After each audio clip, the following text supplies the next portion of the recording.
Salam əziz dostlar, hər vaxtınız xeyir olsun. Bugün də yeni bir video dərsliyi ilə qarşınızdayım.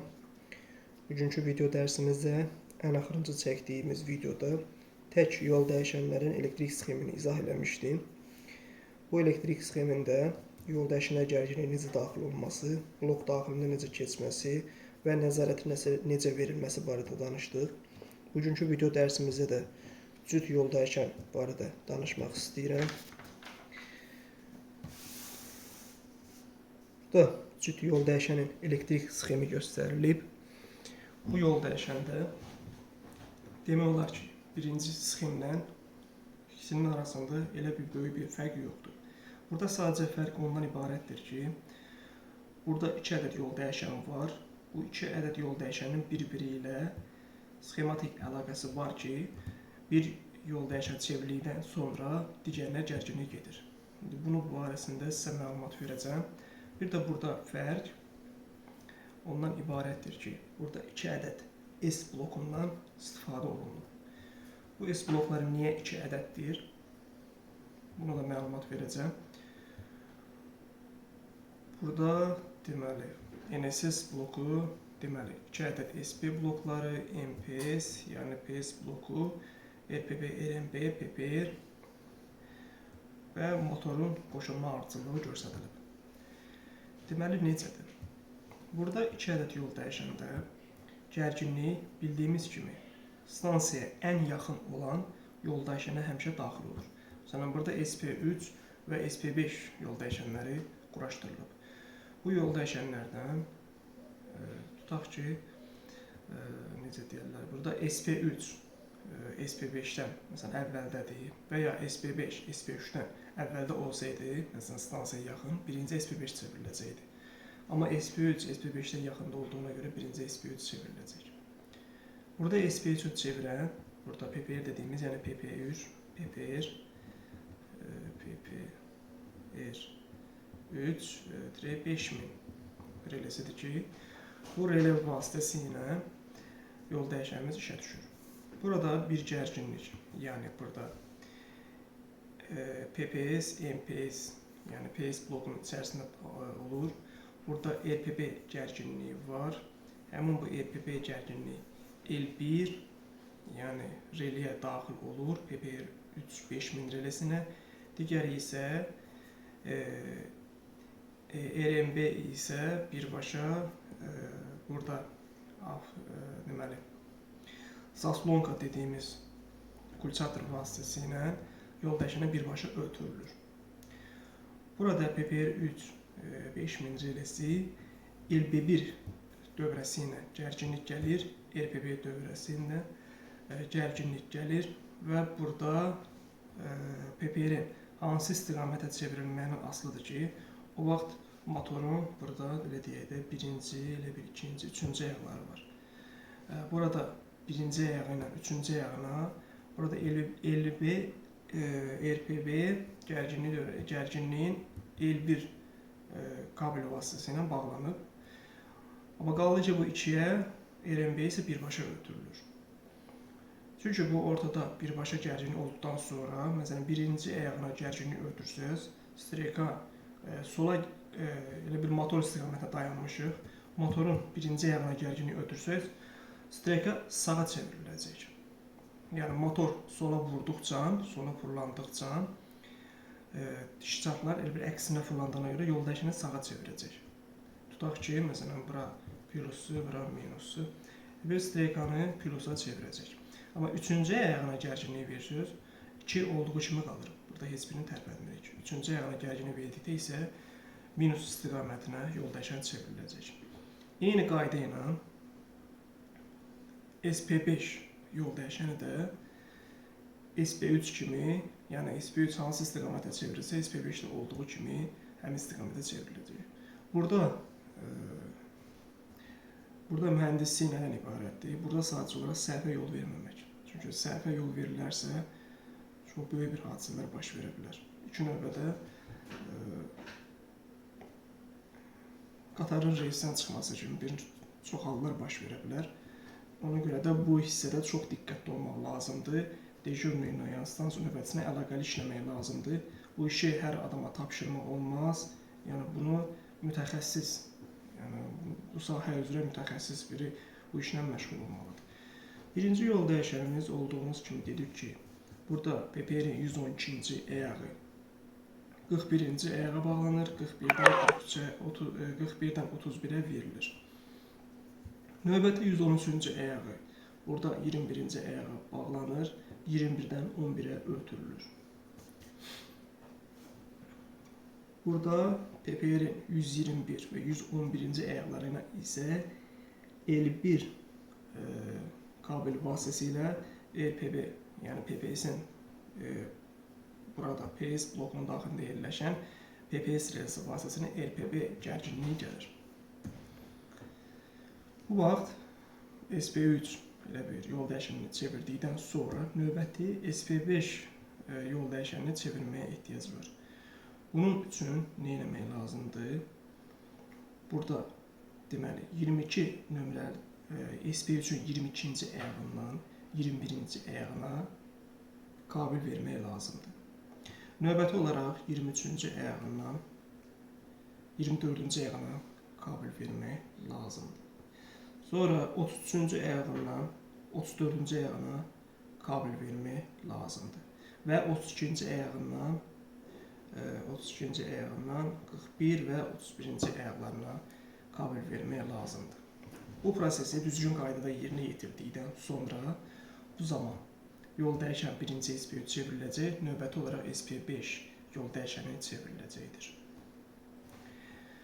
Çevrildikdən sonra bu proses sahədə gedir. Yəni bu hissəni, yəni sahədə bu işlə məşğul olan şəxs görür. Amma stansiya növbətçi tablonun qarşısında bunu görməsi üçün burada bir element var. Buna BVS deyirik. Həmin bu BVS-i 31-dən 32-yə əyaq kontakt verdikdə, yəni 31-dən 41-ə, 41-dənsə 32-yə ötürdüyümüz kabel həmin bu BVS-ə xidmət edir. Yəni bu BVS birinci yol dəyişəndə, tək yol dəyişənlərdə 32 ilə 33-ə bağlanır. Eyni qayda ilə 32-33-dən burada eyni qayda ilə 32-33-ə verib, bu vaxt 32-dən 23-ə, 22-dən 33-ə çarpaz atmaq lazımdır ki, hər iki tərəfdə yol dəyişəni çevirən vaxtı həm plusa, həm minusa kontrol olsun. Bu BVS elementinin içərisində nə var? Onun içərisində diod 226 və 1000 kilo ohmluq 1000 ohmluq, yəni 1 kilo ohmluq müqavimət var. Müqavimət nə üçündür? Müqavimətin burada olmağı ondan ötəridir ki, yol dəyişən çevirən vaxtı dejurunun tablosunda, stansiya növbətçi tablosunda ampermetr var. Ampermetrin gərginliyi çox qalxması. Və bu vaxt yol dəyişən dişləri tez korlanmasın. Məsələn, orada amper qalxdığı vaxt bu kontaktları yandırır. Yandıran vaxt həm reliyə, həm bloka ziyan yetirir. Çünki bildiyimiz kimi blokun içərisində də kontaktlar var, kömürləri var, onları qrafit deyirik biz ona. Onlar da sıradan çıxır və bunların hamısının qarşısını alan bu diodun arxasıcan qoşulan 1000 ohmluq müqavimətdir. Deməli, burada BVS-i danışdıq, BPR-i danışdıq. 2 ədəd dediyimiz kimi burada S bloku var. Həmin bu S blokları da nə üçündür? Deməli, bu S bloklarının hər biri, biri SP3-ə, biri də SP5-ə xidmət edir. Burada içərisində yazılıb /3, /5.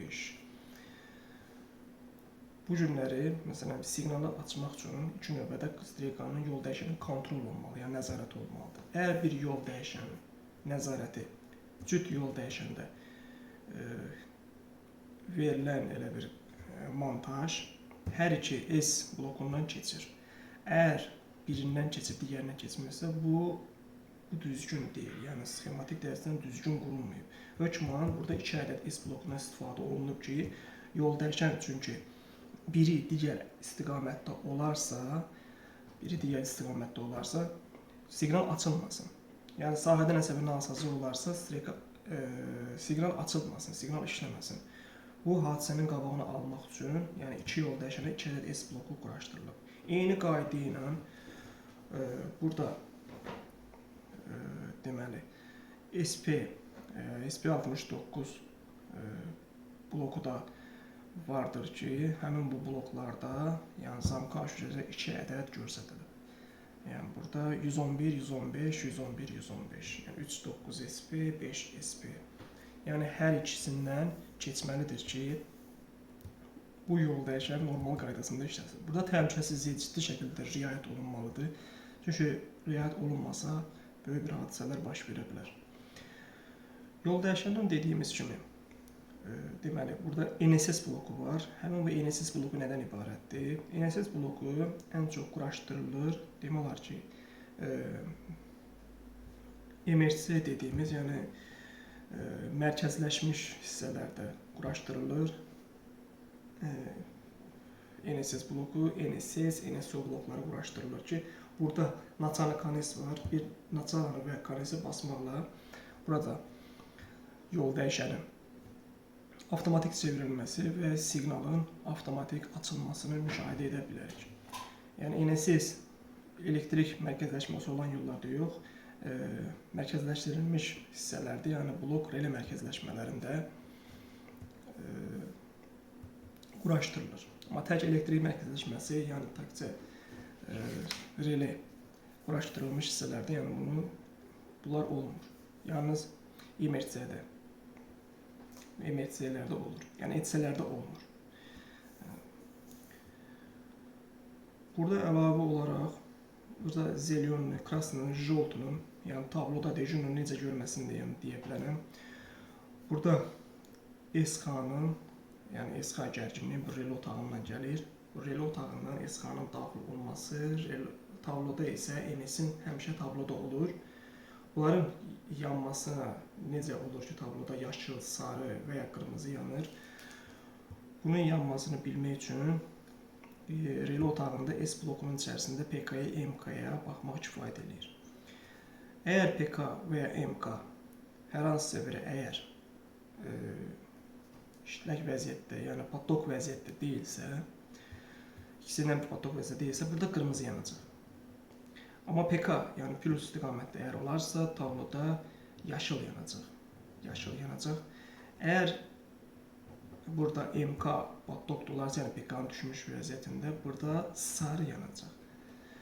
Sarıya da, yaşıla da, qırmızıya da gərginlik relay otağına SK vasitəsilə ötürülür, tabloda isə MS olur. Bunu bu tabloların içərisində mavi rəngdə kabellərdən bilə bilərik. Mavi kabellər vasitəsilə bilərik ki, MS-lər necə olur. Bugünlük bu qədər. Burada yol dəyişənin, yəni avtomatik necə çevrilir, bu barədə danışa bilərəm.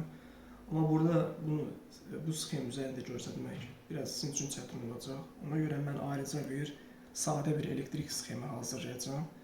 Həmin elektrik sxemi vasitəsilə, yəni bir yol dəyişən sadəcə olaraq 1 və ya 2 ədəd knopkanı basmaqla, düyməni basmaqla necə işə düşür, həmin vaxt siqnal necə olur, açılır, nələrə gərginlik ötürülür, yol dəyişənə gərginlik ötürülür, orada siqnala gərginlik ötürülür və sonda hər bir yerin tutduqdan sonra siqnal necə olur, açılır və həmin gərginlik relaylərin kontaktlarını necə yoxlayır, bu barədə növbəti video dərsimizdə danışacağam. Çalışacağım ki, bu video dərsləri çox uzatmayayım, yəni sadə yollarla izah edeyim ki, hamı daha rahat qavraya bilsin. Qeyd etmək istərdim ki, videoları bir kanalın digərinə yükləmək qadağandır, çünki müəllif hüquqları qorunur. Videonun linkini WhatsApp-da və ya digər sosial şəbəkələrdə paylaşıb izləyici sayısını artırmaq olar. Daha çox insan bu videolardan faydalansın deyən. Növbəti video dərsimizdə görüşmək ümidi ilə sağ olun, salamat qalın.